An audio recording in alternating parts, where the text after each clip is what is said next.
Bonjour à tous et bienvenue sur la chaîne de Perle & Co, votre boutique en ligne spécialisée dans les perles et outils pour faire vos bijoux.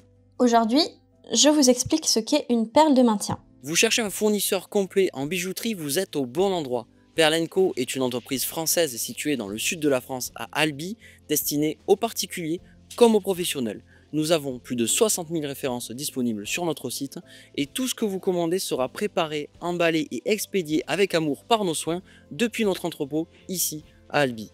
Donc vous pouvez dès maintenant créer votre compte gratuitement et nous passer commande. Une perle de maintien, c'est une perle qu'on va mettre au bout de son fil pour bloquer les autres perles et les empêcher de tomber. Donc lorsque vous allez faire un enfilage ou un tissage de perles, cette perle va les empêcher de tomber. C'est une perle que l'on peut retirer par la suite. Donc on peut utiliser n'importe quelle perle du moment qu'elle bloque bien les perles qu'on va enfiler. Donc il faut que la perle que vous placiez, que vous fixez sur le bout de votre fil, soit plus grosse que la taille du trou des perles que vous allez enfiler. Donc par exemple, si je fais un tissage de perles ou un enfilage de Miyuki délicat, je prends une Miyuki délicat, n'importe laquelle, que je vais venir placer près du bout de fil, pas trop près non plus, on laisse un petit peu de place. Mon bout de fil est par ici, vers le bas. Et là, j'ai la partie de fil qui est reliée à l'aiguille. Je vais repasser dans ce sens.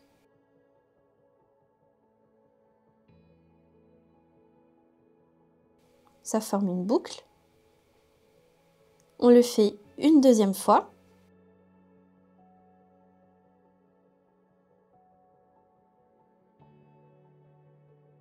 Et là, on vérifie. La perle peut toujours coulisser, c'est pas dérangeant. Mais par contre, il faut qu'elle maintienne le poids des perles. Donc là, c'est bien. Et si jamais ce n'est pas suffisant, on peut repasser une troisième fois.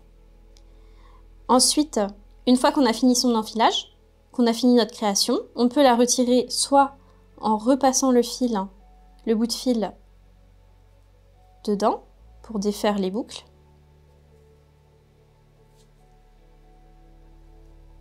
Voilà. Soit si c'est possible, on tire sur la perle pour l'enlever tout simplement. Il existe aussi un outil qui est fait pour faire ce genre de choses. C'est des stop perles, ça s'appelle Bead Stop il me semble. Et en fait, il suffit juste de glisser son fil à l'intérieur comme ceci. Et ça a le même effet en fait. Ça retient un petit peu le fil de glisser. Et donc ça va empêcher les perles de tomber. Voilà. Et après, on n'a plus qu'à le retirer. Voilà.